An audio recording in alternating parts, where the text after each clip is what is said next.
بادشاہ تھا اپنے مصاحبوں کے ساتھ، وزیروں مشیروں کے ساتھ نہر کے کنارے پہ وہ جا رہا تھا، سیر کرتے ہوئے خوشگپیوں میں یہ سارے لوگ جا رہے تھے۔ تو بادشاہ کے ہاتھ میں ایک سکہ تھا، جس طرح ہمارے ہاں یہ 10 روپے کا ٹھیپا ہوتا ہے، 5 روپے کا ٹھیپا، تو 1 روپے کا سکہ بادشاہ کے ہاتھ میں تھا۔ تو بادشاہ ایسے دریا نہر کے کنارے، دریا کے کنارے جاتے ہوئے وہ سکے کو اچھال رہا تھا۔ تو بادشاہ نے سکہ اچھالا تو اتفاق سے وہ سکہ جو تھا وہ دریا میں گر گیا۔ تو بادشاہ نے وہاں رک کر اپنے مصاحبوں سے، اپنے ساتھیوں سے، اپنے وزیروں مشیروں سے پوچھا کہ بھئی صاحبوں، یہ 1 روپے کا سکہ ہے تو یہ دریا میں گر گیا ہے، اب ہمیں اس سکے کو دریا سے نکالنا چاہیے یا چھوڑ کے چلے جانا چاہیے؟ تو سارے جو وزیر مشیر تھے وہ کہنے لگے، بادشاہ سلامت، کہاں آپ اتنی بڑی ریاست کے بادشاہ، اور کہاں یہ 1 روپے کا سکہ، اب گر گیا ہے تو چھوڑے، دریا میں گر گیا، اس کو کیسے تلاش کرنا ہے، یہ تو اب ڈھونڈنا ناممکن ہے۔ تو سب کی رائے یہی تھی۔ تو ان وزیروں مشیروں میں ایک صاحب ایسے تھے، وہ کہنے لگے کہ بادشاہ سلامت، ہمیں یہ 1 روپے کا سکہ ہر حال میں دریا سے نکالنا چاہیے، چاہے اس 1 روپے کے سکے کو نکالنے کے لیے ہمارے 1000 روپے کیوں نہ خرچ ہو جائیں۔ تو جب اس وزیر نے یہ بات کہی تو دوسرے جو بادشاہ کے ساتھ وزیر تھے، مشیر تھے، درباری تھے، تو وہ اس کا مذاق اڑانے لگے، ہنسنے لگے کہ 1 روپے کے سکے کو دریا سے نکالنے کے لیے 1000 روپے خرچ کرنا، یہ تو سراسر سیدھی سیدھی بے وقوفی ہے، یہ کہاں کی عقل مندی کی بات ہے۔ لیکن اس وزیر نے اس بات پہ اصرار کیا کہ ہمیں وہ سکہ جو ہے 1 روپے کا اس دریا سے نکالنا چاہیے، چاہے ہمیں اس کو دریا سے نکالنے میں ہمارا 1000 روپیہ کیوں نہ خرچ ہو جائے۔ تو بادشاہ حیران ہوا، بادشاہ نے پوچھا کہ اس میں کیا منطق ہے، یہ ہمیں ایسا کیوں کرنا چاہیے؟ تو اس وزیر نے جواب دیا کہ بادشاہ سلامت، کہ یہ جو 1 روپے کا سکہ دریا میں گر گیا ہے، یہ ہمارے ملک کی جو کل آمدنی ہے، ٹوٹل ہمارے ملک کی جو رقم ہے، آمدنی ہے، جو ہمارا سرمایہ ہے،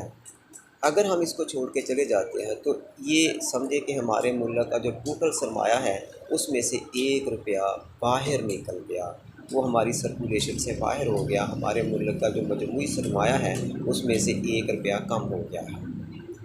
اگر ہم اس کو نکال لیتے ہیں، چاہے 1000 روپیہ اس کے اوپر خرچ آ جائے، پوتے خور منگاتے ہیں، کوئی مشینری منگاتے ہیں، کوئی بھی وسائل جو ہے بروئے کار لاتے ہوئے ہم اس 1 روپے کے سکے کو نکال لیتے ہیں، چاہے اس کے اوپر 1000 روپیہ خرچ ہو جائے، تو وہ جو 1000 روپیہ ہم نے خرچ کرنا ہے، غوطہ خوروں کو دینا ہے یا کسی اور مشینری کو لے کے آنا ہے، جو بھی وسائل استعمال کرنے ہیں، وہ 1000 روپیہ جب ہم خرچ کریں گے تو وہ 1000 روپیہ ہمارے ملک کے اندر ہی رہے گا، ہمارے ملک کی جو مجموعی آمدنی ہے، ہمارے ملک کا جو مجموعی سرمایہ ہے، وہ اسی میں سرکولیٹ کرے گا، بس ایک ہاتھ سے نکل کے دوسرے ہاتھ میں چلا جائے گا۔ تو اگر 1000 روپیہ خرچ کرنے کے بعد وہ ہمیں 1 روپے کا سکہ ہم نکال لیتے ہیں وہاں سے، تو اس کا مطلب یہ ہے کہ ہمارے ملک کی جو مجموعی رقم ہے، مجموعی سرمایہ جو ہے، اس میں 1 روپے کی کمی بھی نہیں ہوئی۔ لیکن اگر ہم اس کو چھوڑ کے چلے جاتے ہیں تو اس طرح ہے کہ جس طرح ہمارے ملک کا جو ایک مجموعی سرمایہ تھا اس میں سے 1 روپیہ باہر چلا گیا۔ تو پیارے دوستوں، پیارے پاکستانیوں، اندازہ کرو کہ 1 روپیہ ملک سے باہر چلے جانا، ملک کی اکانومی سے باہر نکل جانا، ملک کی جو اکانومی کی سرکولیشن ہے اس میں سے 1 روپیہ باہر ہو جانا، یہ بھی نقصان گوارا نہیں کیا جا سکتا۔ تو میرے پیارے پاکستان کا کیا بنے گا جس کا 1 روپیہ نہیں، 1 ارب نہیں، خربوں روپیہ جو ہے اس کی مجموعی جو آمدنی ہے، مجموعی جو رقم ہے ہمارے پاکستان کی، مجموعی جو سرمایہ ہے، اس میں سے اربوں روپے باہر نکل گئے، دبئی کے بینک بھر دیے گئے، ایون فیلڈ کے اپارٹمنٹ بن گئے، امریکہ، دنیا کا کوئی ملک، سوئٹزرلینڈ، سویڈن، کوئی ملک نہیں چھوڑا جہاں ہمارے ملک کی جو رقم ہے، ہمارے ملک کا جو سرمایہ ہے، وہ یہاں سے چوری ہو کے، منی لانڈرنگ ہو کے دنیا کے سارے بینکوں میں پڑا ہوا ہے۔ تو جب ملک کے اندر سے، ملک کے مجموعی سرمایے میں سے اربوں روپے باہر نکل جائیں تو اس ملک نے خاک ترقی کرنی ہے، اور اس جرم کو کرنے والے آج پھر ہمارے اوپر مسلط ہیں، اور اس جرم کو جرم ہی نہیں سمجھا جا رہا کہ کس طرح ہمارے ملک کا سرمایہ جو وہ باہر چلا گیا۔ باہر اپنے ملک کے سرمایے کو اگر ملک کے اندر ہی رکھ کے استعمال کر لیا جائے پھر بھی یہ کم جرم بنتا ہے، لیکن یہ بہت ہی بڑا جرم ہے کہ جب ہم اپنے ملک کا سرمایہ منی لانڈرنگ کر کے دوسرے ملکوں میں بھیج دیتے ہیں۔ اس طرح کے لوگ جو ہیں یہ قابل نفرت لوگ ہیں، ان کو موت کی سزا ہونی چاہیے، ایسا نہیں کہ وہ ہمارے وزیر اعظم بن جائیں اور ہمارے وزیر اعلیٰ بن جائیں۔ یا اللہ ہمارے اس پاکستان کے اوپر اپنا رحم کرنا۔ میرے پاکستانیوں، اس جرم کی نوعیت کو سمجھو، اس جرم کی سنگینی کو سمجھو کہ ہمارا سرمایہ اگر اپنے ملک سے باہر نکل گیا ہے،